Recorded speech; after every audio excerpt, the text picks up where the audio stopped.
Hey, how you guys doing today? Welcome back to another video. Today I wanted to talk to you guys about how to make your footage run a little bit faster when you're editing in Premiere, especially when you're using effects. And one annoying thing can be when you're using a lot of different effects and you have a lot of overlays, things going on, your footage slows down. Now, if you haven't seen my video on how to fix choppy playback, how to work with proxies, go ahead and check that out first. And I'll leave a link up here and in the description. And you guys check that out and then come back here. Okay. Great. So if you've already done that and your footage is still slow, here are some tips that will help you out. So I've got 4 main basic tips, and we're going to dive in Premiere Pro and just go check this out. All right, let's do it. Okay, so over here on my timeline, I have a bunch of clips set up, and you can see I have layer on layer on layer of just a bunch of different things and overlays and craziness going on here. First thing I want to point out is you can see that this over here on the top of the timeline is highlighted yellow. That means everything is going to be functioning properly. It's going to work smoothly. That part I don't have to worry about. This part is red, and we know that that's not going to function very well. If you try to render the files, they'll turn green, but if you do anything to them, they're going to turn red again. So, one thing that you could do to get this back to yellow is you could find some of your heavier layers that might be, tearing this all down, and you could mute them. So you could just, turn them off. This is one option. Okay, right now I just did those two and it turned yellow, which is fine. So there's, some things that, I could still edit over here. Like I could still, if I want to mess with color or, some of the talk clips, I can edit those. That's fine. It's not the best option, but it works. Another one is the global effects mute. Okay, so if you don't see the global effects mute in your options, just go ahead and click on the plus sign. And then it should be, over here, global effects mute. Click, hold on it, drag it down, and just drop it on.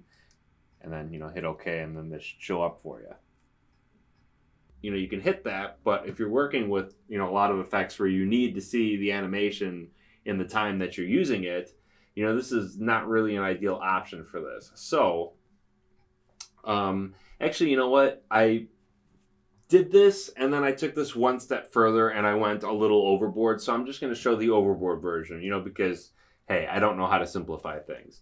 Okay, so I did all that, and then I did this next step I'm going to tell you about, and then I did it all again, and I added a bunch more to it and sound effects and all that. So, one thing that you would do is you just highlight everything,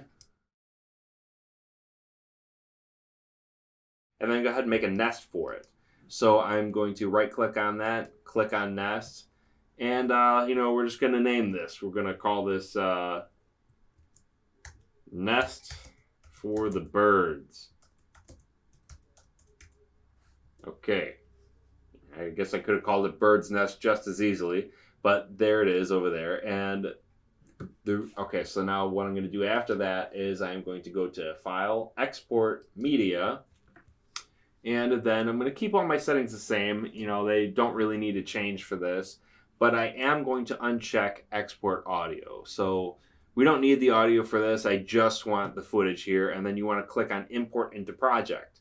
And you can see it's only 33 megabytes. That's fine.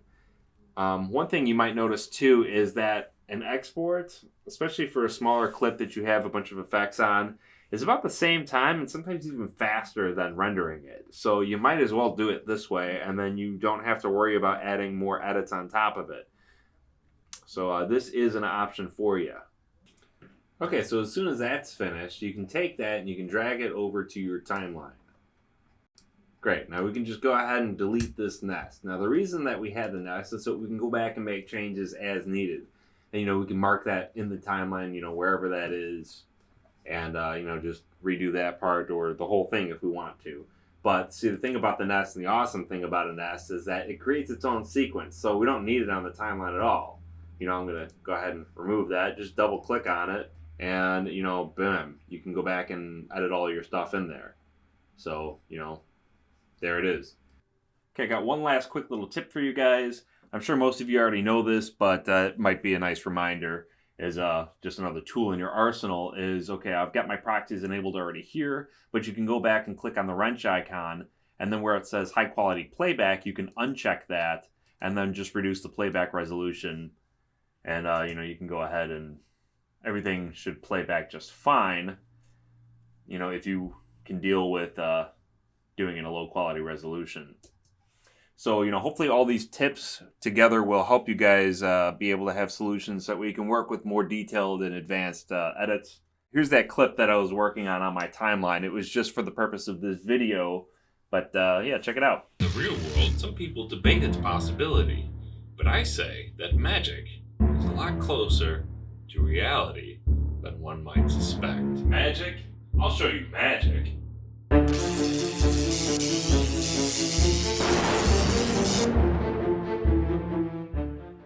Alright, well, thank you guys very much for watching. We'll see you guys soon. Remember to like the video if you liked it. Share it if you want to be my best friend in the whole world.